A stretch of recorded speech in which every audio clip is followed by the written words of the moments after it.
Greetings, ladies and gentlemen. My name is Dr. Alusine, Melvin Kanu. Once again, I welcome you to another edition of Alusine Multicultural Family Consultant.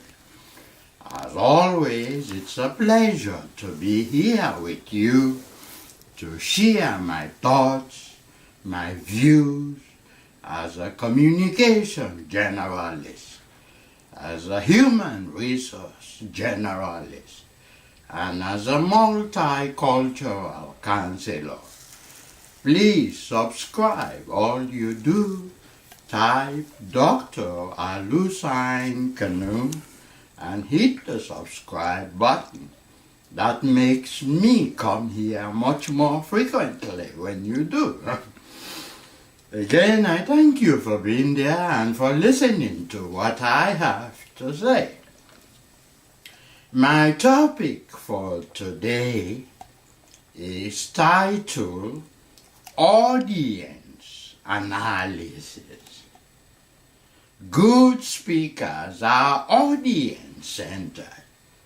They always find a way to evoke enthusiastic responses from their listeners. To understand audience analysis is to understand the public speaking equation.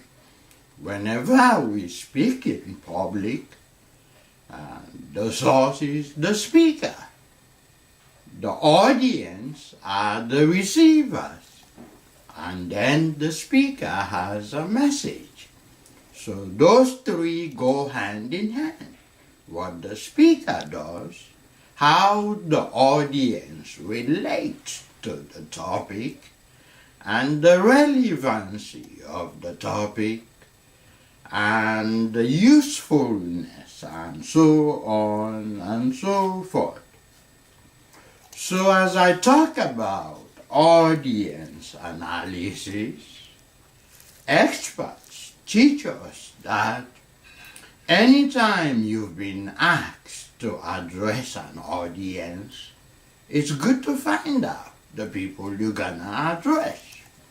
And there are several ways audience analysis are conducted. One is demographic audience analysis. And I'm gonna talk about 5 demographic variables of audience analysis. The first is age. What's the age of the audience? Are they old? Are they young? Age, for some cultures, you are a jewel, the older you are.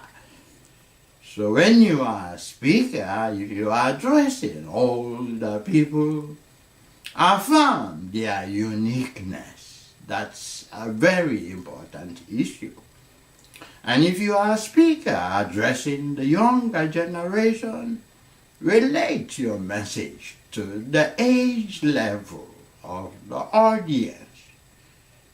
So good speakers are audience-centered, in the sense that whenever they speak to an audience, they consider the age level of the audience and they tailor their messages accordingly. You don't want to offend your audience.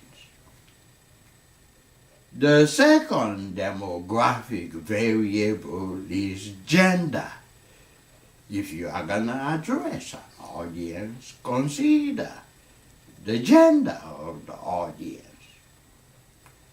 Because even though we are socialized the same way, some say there are still differences among genders. Men and women view the world similarly and differently. A good speaker does not stereotype someone based on gender, just like you don't stereotype someone based on age. So a good speaker uses language that relates to the gender of the audience, inclusive language. Another demographic is ethnicity.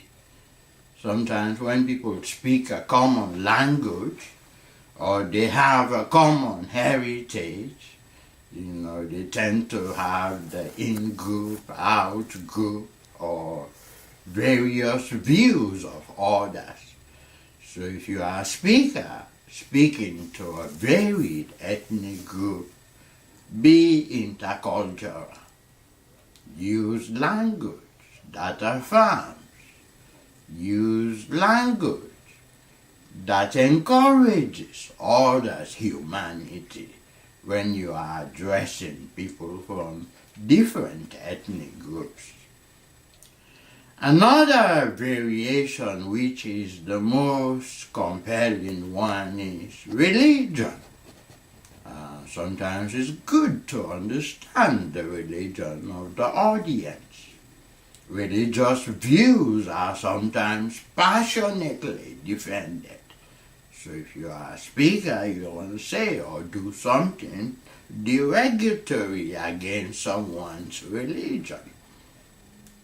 Of course, there is culture, there is language, there is the situation, there is the goal of the speech, the essence of the speech, what the speaker as the source wish to transmit to the audience.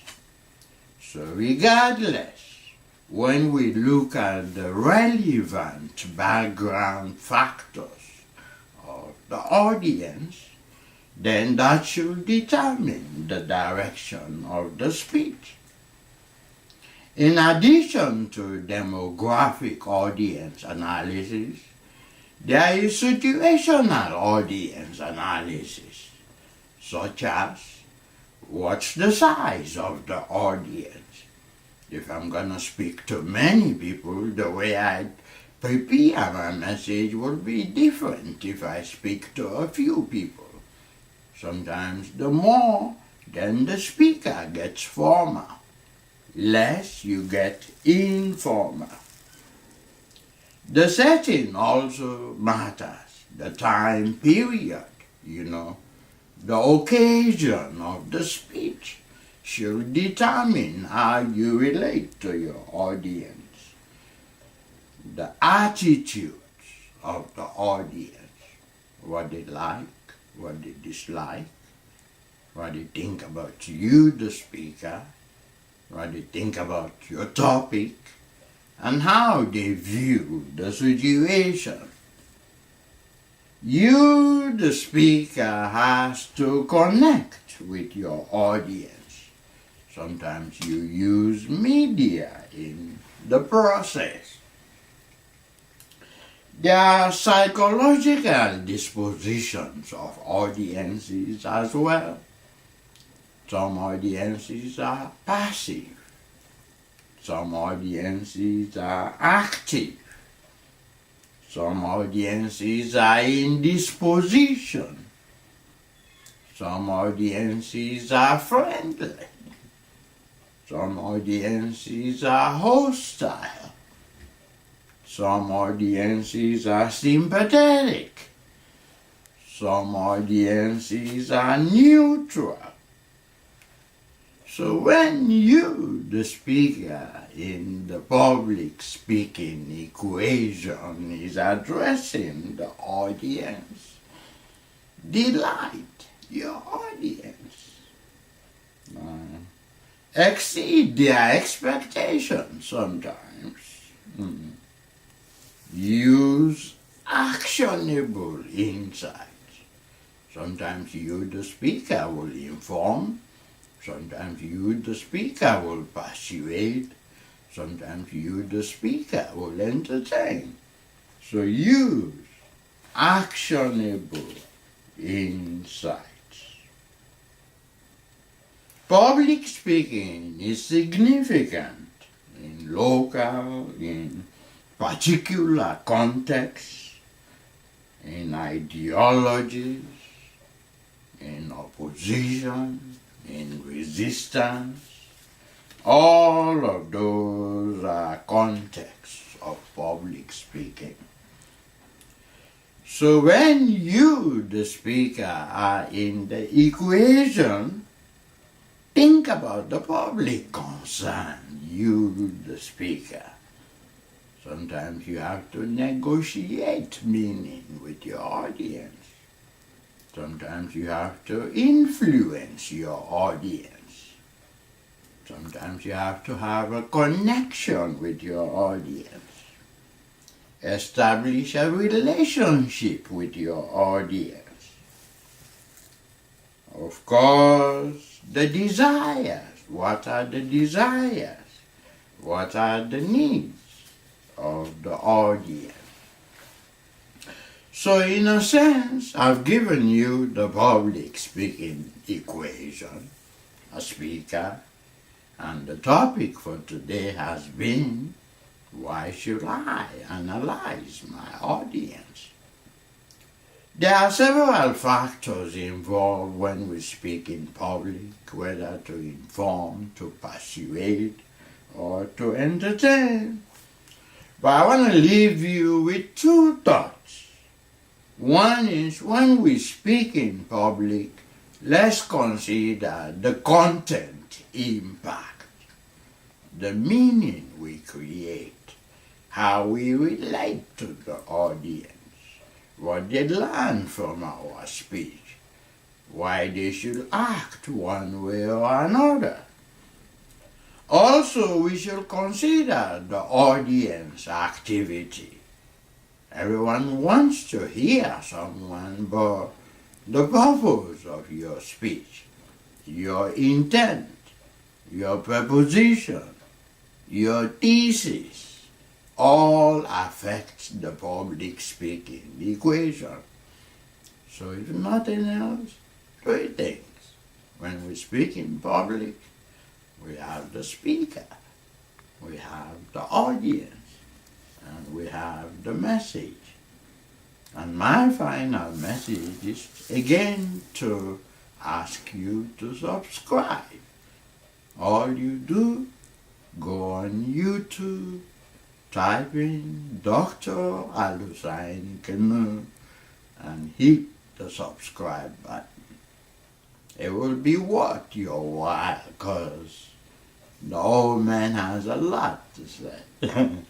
Thank you for listening, and may God bless you.